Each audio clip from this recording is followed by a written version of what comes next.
Bonjour Hélène Cellier, merci d'avoir accepté notre invitation sur Ludocorpus et d'entrée de jeu. Est-ce que vous pouvez vous présenter? C'est un peu une question usuelle, votre parcours, d'où vous venez, ce que vous faites actuellement. Oui, bonjour. Merci pour l'invitation. Donc, je suis à la fois chercheuse et puis narrative designer. Dans mon travail de recherche, je m'occupe des œuvres contemporaines issues des cultures médiatiques et puis populaires, en particulier le jeu vidéo. J'étudie la forme des œuvres et puis leur processus et leur contexte de création. Ça, c'est pour la partie recherche. Et puis, je travaille aussi dans l'industrie du jeu vidéo et donc en tant que narrative designer, c'est-à-dire que je suis spécialisée dans l'aspect narratif du jeu, donc que ce soit la création de personnages, la scénarisation, la création de quêtes, l'écriture de dialogues, ce genre de choses. Et je vais lier ces deux euh, recherches en fait dans l'enseignement que je donne dans plusieurs universités. D'accord, merci. Vous nous avez dit donc que vous étiez enseignante et je crois que vous avez passé votre thèse il n'y a pas si longtemps que ça. Est-ce que vous pouvez nous en dire plus sur ce sujet de thèse et puis quelle était en fait sa centralité?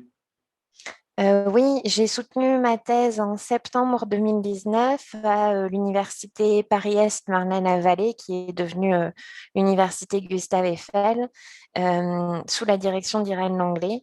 Elle portait sur les représentations réciproques de la littérature et des jeux vidéo.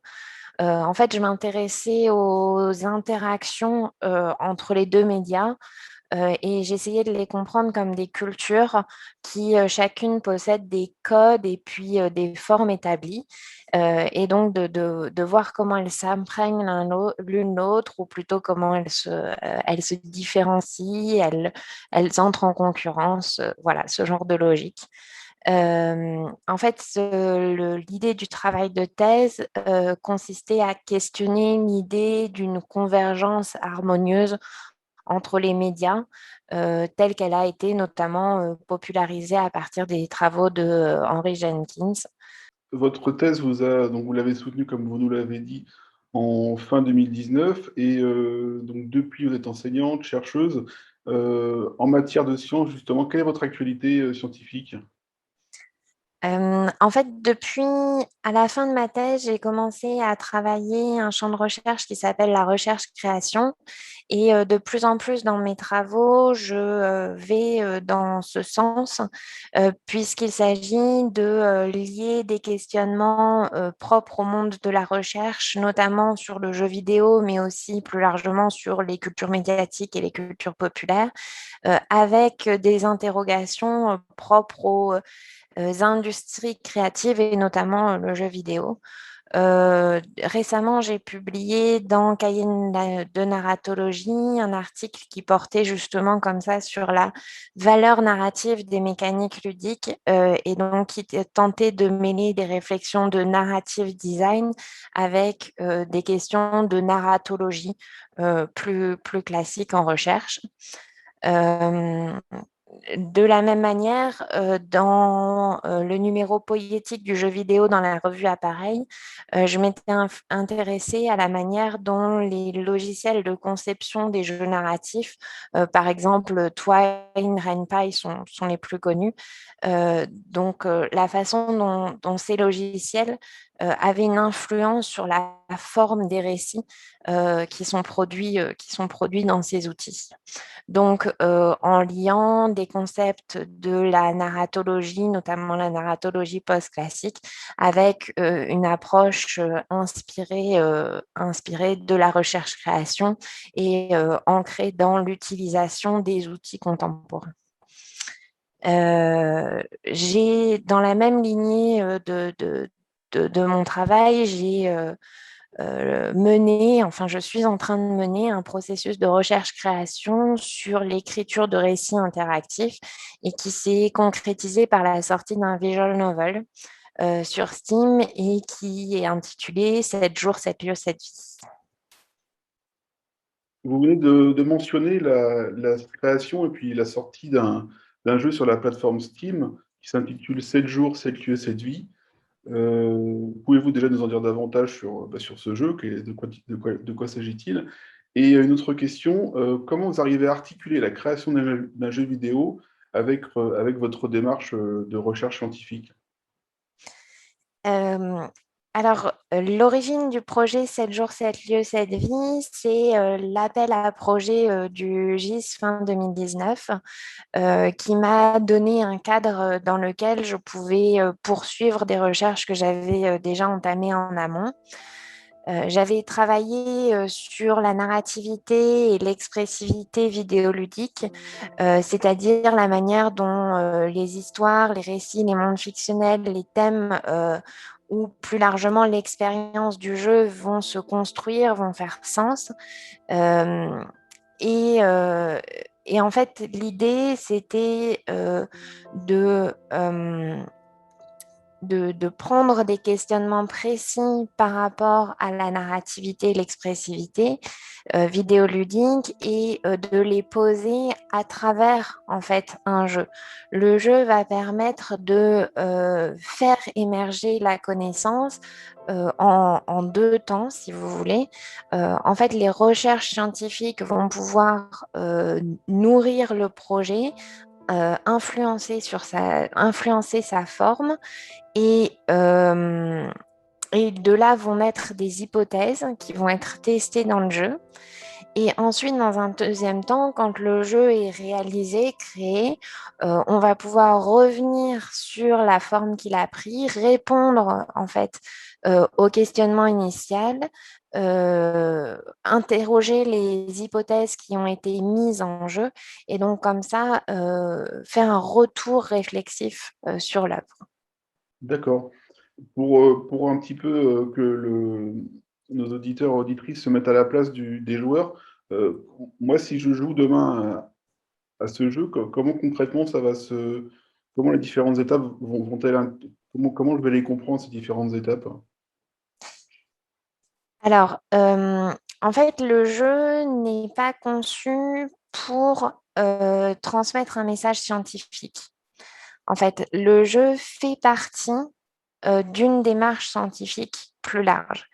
Vraiment, j'ai conçu le jeu pour qu'il soit accessible à un public large. Et c'est pour ça que j'ai fait le choix de le publier sur Steam et de manière gratuite.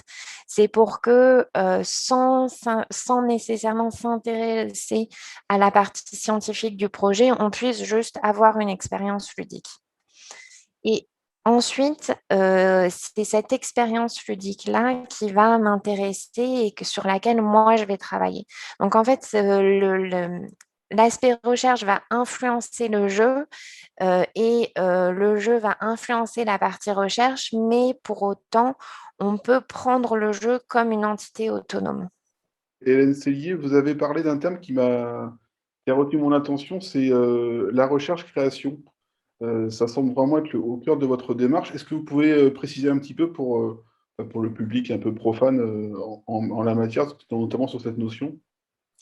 Oui, alors la recherche-création, c'est un champ de recherche qui est né dans les années 1980 au Royaume-Uni et en Europe du Nord, et puis dans les années 90 en Australie. Euh, c'est un champ de recherche qui est très présent au Canada parce qu'il est fondé et financé par des organismes particuliers. On le retrouve aussi en France, c'est lié à la recherche en art. Euh, et puis un petit peu en infocom. Et donc, l'idée de la recherche-création, c'est de mêler la théorie et la pratique, le conceptuel et l'expérientiel. Voilà, donc de travailler une œuvre, un objet comme ça créatif, et d'en tirer à côté un savoir, un enseignement. Il y a plein de formes de recherche-création différentes, mais c'est un petit peu ce qui va toutes les relier. En France, on peut citer un courant de recherche-création qui travaille autour du jeu vidéo avec notamment les travaux de Rémi Soyer, Edwidge Delièvre ou encore Sophie Dast, donc qui s'inscrivent plus précisément dans la recherche en art, où je parlais de l'information communication. On trouve dans cette branche plutôt les travaux de Sébastien Janvaux, comme ça, qui vont lier des questionnements qui ont trait à la forme des œuvres et à leur public, lier ces questionnements à la création d'une œuvre et d'un jeu vidéo qui interroge ces concepts-là. De quelle façon cette démarche donc de recherche-création influe-t-elle votre travail de chercheuse? En fait, c'est une méthode qui me permet de euh, penser des questions qui sont déjà présentes dans la littérature scientifique.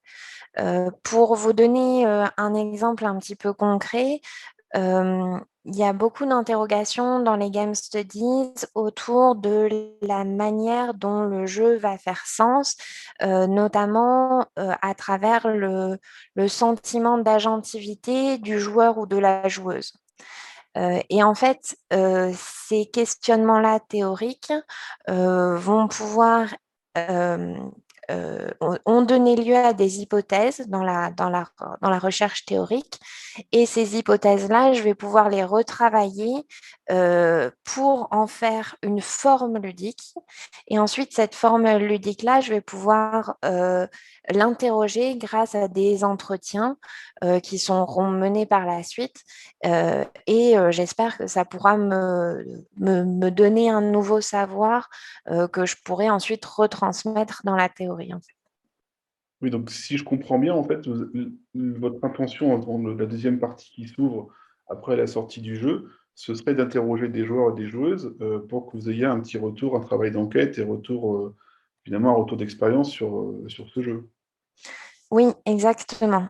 En fait, la recherche création s'intéresse à deux choses. Elle s'intéresse au processus de création. Donc, il y a un travail qui est mené sur le savoir qui concerne vraiment la manière dont est créé un jeu.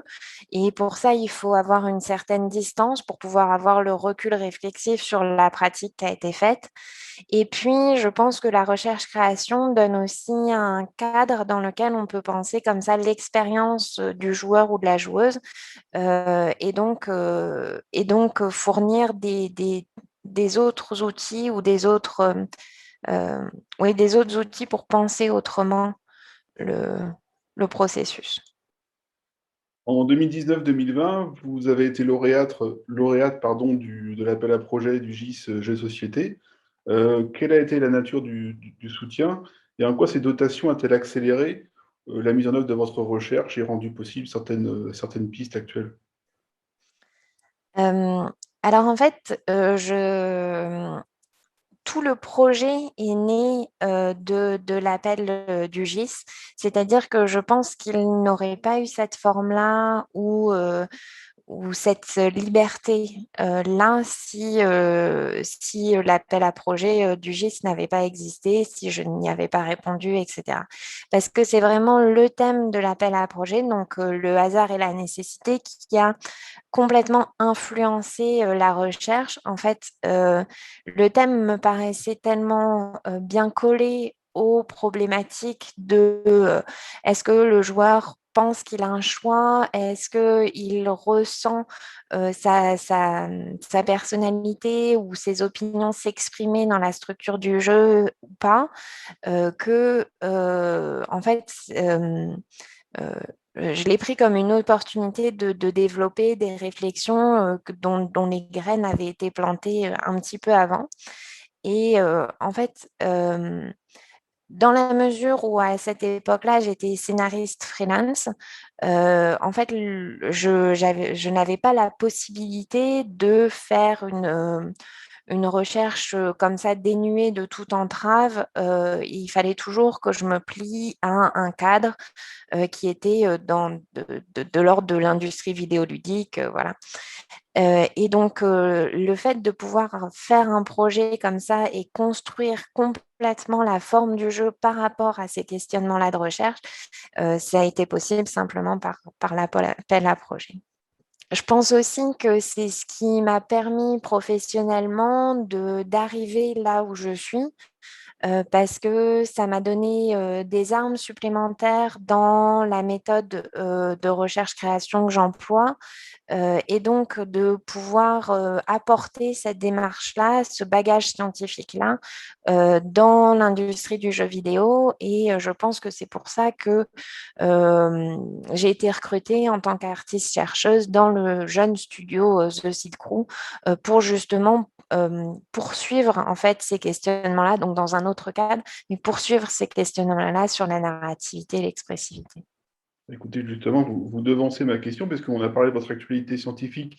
Et donc, est-ce que vous pouvez nous dire un petit mot sur votre travail au sein de The Silk Room? Alors, c'est ce que je disais. J'ai deux missions dans le studio. Je suis à la fois narrative designer, scénariste et je travaille à la conception de jeux.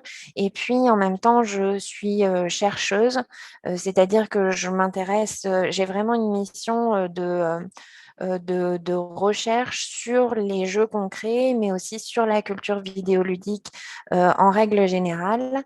Et de mêler ces deux approches-là permet de donner une autre dimension en fait au jeu qu'on essaie de créer. En ce moment, on est en train de travailler sur un jeu qui s'appelle Recover, qui est un outil de sensibilisation dédié aux entreprises et qui parle des problématiques liées à la diversité, l'inclusivité, la mixité. Voilà. Et en fait, je prends la même approche de recherche-création pour faire un jeu épisodique dont la première saison va porter sur le sexisme dans le monde du travail et comme ça qui va apparaître alors là dans le courant de l'été. Bah, écoutez, merci pour ces informations, Hélène. Un dernier mot pour conclure, peut-être? Euh, Oui, je voulais dire merci à toutes les institutions et puis à toutes les personnes qui me permettent de mener tous ces projets. Le GIS en fait partie et a été une partie très importante de ma dernière année. Je voulais aussi remercier le studio The Seed Crew et puis les associations de recherche que sont l'OMNSH et puis la LPCM. Mais écoutez, merci pour cette interview, pour avoir mentionné aussi les travaux du GIS. Et puis, on espère vous suivre, bien sûr, et vous retrouver très bientôt pour de nouvelles actualités scientifiques et professionnelles, car les deux sont liés autour du jeu. Très bonne journée. Merci à vous aussi.